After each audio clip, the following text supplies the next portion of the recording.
pasukan Dajjal Imat ini kita akan berikan shock terapi dengan tegangan tinggi. Kang Mas mundur. Ojo ngomong sakarepe dhewe, malah mau mengadu domba bangsa ini. Saya tantang panjenengan, jangan libatkan santri, jamaah dan pengikut sampean, muhibbin jenengan. Ketemu dengan saya, Kanjeng Raden Tumenggung, Kyai Haji Nur Ihya Hadinegoro, bangsawan asli Jawa, untuk berdebat dengan saya. Tentukan di mana tempat dan waktunya. Jangan libatkan orang lain. Kita ketemu empat mata, bukan dua mata, empat mata. Jangan berkuar-kuar melibatkan dan mengorbankan pengikut-pengikut kita. Kesatria. Saya seorang ulama dan kiai keraton, juga seorang tentara, seorang senopati. Saya tidak akan mengorbankan pengikut-pengikut, pengagum-pengagum saya, santri-santri saya. Saya akan tatak menjalani, resiko saya tanggung sendiri. Ayo ketemu dengan saya empat mata. Nanti kalau adu kitab, adu data, analisa, ya, akal bukan okol, nggak berhasil, kita panco aja. Kita panco aja. Adu panco, engkol. Ya. Tapi syaratnya tidak boleh melibatkan siapapun. Saya tidak ingin terjadi perang saudara seperti tahun 65, tahun 48. Saya nggak ingin. Lebih baik saya yang hancur daripada pengikut saya yang hancur. Ini kesatria. Ini kesatria namanya. Tapi kalau tidak kesatria ya, ayo maju. Kita akan kasih shock terapi pada pengikut Dajjal Kyai Imat itu. Kita kejar kemana? Ke Malang, ke Jember, ke Surabaya. Itu namanya bukan kesatria, Kang. Kalau kesatria nggak seperti itu, ayo berhadapan langsung dengan saya. Saya terah asli Wali Songo dan Jawa.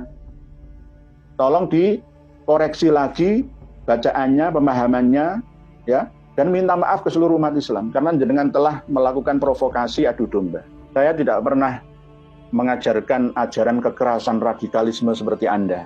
Mohon maaf, saya sebenarnya marah, tapi saya tidak mau menjawab dengan amarah. Jenengan marah, saya tidak mau marah. Walaupun sebenarnya saya tidak membela Tengku Mudakori sepenuhnya, tidak. Itu urusan pribadi beliau, walaupun sama-sama setujuan. Karena jenengan mengaitkan bahwa yang mendukung Kyai Imat semua itu adalah Dajjal. Ya termasuk saya, Dajjal. Berarti termasuk saya. Jadi Dajjal itu termasuk saya. Dan jenengan menggerakkan, memprovokasi orang-orang Surabaya, Madura, Pasuruan, Bangil, Probolinggo. Orang-orang kita semua bergerak, kita usir loh. Karepmu piye? Berarti Anda termasuk orang yang tidak memiliki rasa terima kasih. Dulu yang menolong kakek Anda, Habib Soleh Tanggul itu siapa? Sehingga bisa menetap di Tanggul Jember sana. Kang Mas Muhdar ini ngaji kitab Al-Manhajus Sawi, torekohnya Ba'alawi. Bukan torekoh Ahlussunnah wal Jamaah, torekoh Ba'alawi. Ngaji ini lalu percaya diri menyampaikan, menemukan kitab yang kita minta, yang diminta oleh Kyai Haji Maduddin Usman dan kawan-kawan untuk menunjukkan kitab abad ke-4, 5, 6, 7, 8, bahkan 9 awal tengah Hijriyah. Beliau menunjukkan kitab Abnaul Imam ini dengan penuh percaya diri tanpa harus menverifikasi, menyeleksi referensinya, menanyakan kepada orang yang sudah lama mempelajarinya, lalu memutuskannya secara sepihak bahwa inilah kitab yang dicari-cari. Ya, kita akan kaji secara semi detail terhadap kitab ini. Bahwa boleh, ya, jika saya katakan kitab Abnaul Imam bi Misra Wasyam Al-Hasan wal Husain ini palsu. Hanya menggunakan, mencantumkan nama Abnaul Imamnya Ibnu Toba yang pertama. Karena Ibnu Toba itu ada 5, dan karya kitabnya juga Abnaul Imam sama. Apalagi yang terakhir ini juga disalin atau ditahqiq oleh 4 orang pakar nasab di zamannya masing-masing. Kitab ini sudah melalui proses penyalinan yang berkali-kali, sehingga tidak dikatakan sebagai kitab Abnaul Imam yang murni lagi. Penyalin terakhir kali adalah Habib Yusuf Jamalullah yang meninggal dunia 2 tahun yang lalu, yang sudah pernah kami sampaikan, pengarang kitab Asy-Syajarah Az-Zakiyah ini. Jadi antara kitab Asy-Syajarah Az-Zakiyah dengan kitab Abnaul Imam yang versi ini sama isinya, poinnya sama, materinya hampir sama, cuma lebih luasan yang Asy-Syajarah Az-Zakiyah ini, karena ini murni karya dari Habib Yusuf Jamalullah. Kalau ini sudah mengalami beberapa kali penyalinan, diantaranya adalah Ibnu Sodaqah Al-Halabi yang terkenal dengan nama Al-Warraq pada tahun 1180 Hijriah alias abad ke-12. Jadi kalau kitab ini dikatakan abad ke-4 itu salah. abad ketiga juga salah, abad kelima juga salah, abad keenam juga salah. Ini hanya bersandar dompleng nama besar dari Abnaul Imam fi Misra Wasyam Al-Hasan wal Husain radhiyallahu anhuma saja. Terakhir kali kitab Abnaul Imam ini disalin oleh Habib Yusuf Jamalulail, aslinya namanya adalah Al-Aqdul Masih fi Ansabi Alil Baitin Nabawi. Ini loh yang asli. Orang kadang-kadang terkecoh dengan namanya saja, ini terkecoh nama kitabnya. Ya kotak kecil ini, kanan atas ini loh. Al-Aqdul Masih, cuma nyandarkan namanya ke Abnaul Imam. Ini bagi orang awam akan terkecoh. Di antaranya adalah khot tulisan pada cetakan yang terakhir ini dengan khot dan tulisan yang kurang bisa dibaca ya oleh orang awam, kecuali harus dengan teliti dan hati-hati. Tidak boleh melewati, ya nanti akan salah memahami. Dan akhirnya sama seperti Kang Mas Muhdor bin Muhammad bin Soleh Al-Hamid.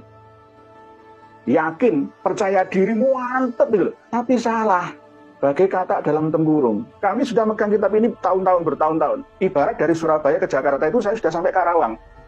Kang Mas Muhdor bin Muhammad bin Soleh Al-Hamid Tanggul baru sampai Gresik, masih muter-muter alun-alun, mampir ke makam Habib Abu Bakar bin Muhammad As-Segaf, ziarah dulu, muter lagi, masih jalan-jalan ke pelabuhan Gresik, malah mungkin mampir Bawean, ya nggak sampai ke Jakarta. Saya sudah sampai di Jakarta, saya sudah jalan-jalan di Monas, bahkan sudah mampir ke pondok pesantrennya Ki Haji Madidin Usman. Kang Mas Muhdor bin Muhammad bin Soleh Al-Hamid ini masih muter-muter di Gresik. Kapan sampainya? Ketika kitab Abnaul Imam ini disalin yang terakhir kali oleh Habib Yusuf Jamalulail, beliau Habib Yusuf Jamalulail menambahi dengan nama yang keempat dari putranya Imam Ahmad Al-Abbah, yakni Abdullah. Di dalam Musajjar, ya, di dalam grafik ini, di halaman 169 Abnaul Imam di Misra Wasyam.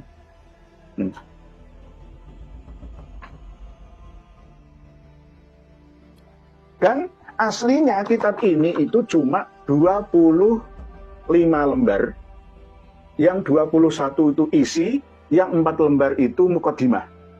Ini pun ketika disalin oleh As-Safarini, tidak mulai yang pertama kali.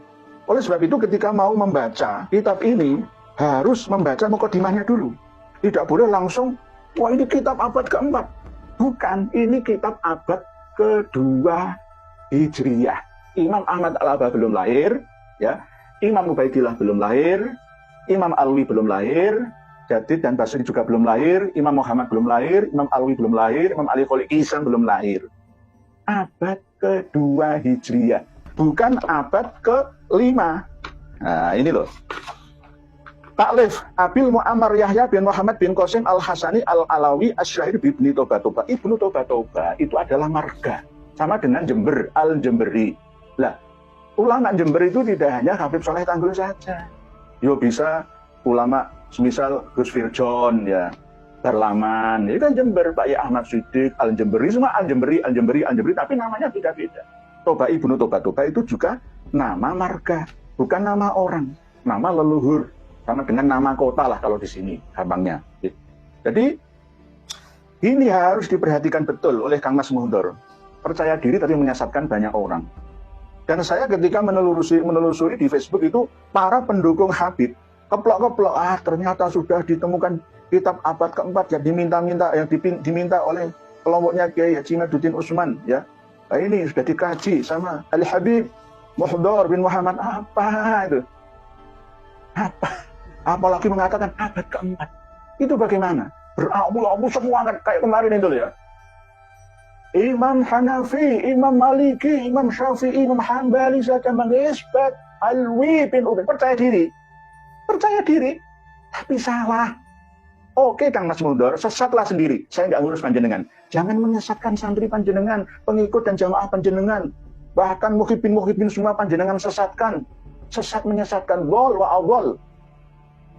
Kang Mas Muhdor bin Muhammad. Inilah, coba dibaca muqaddimah halaman 17. Halaman 17. Jadi kitab Abnaul Imam itu pertama kali karya dari Ibnu Tobatoba yang pertama, wafat tahun 199 Hijriah.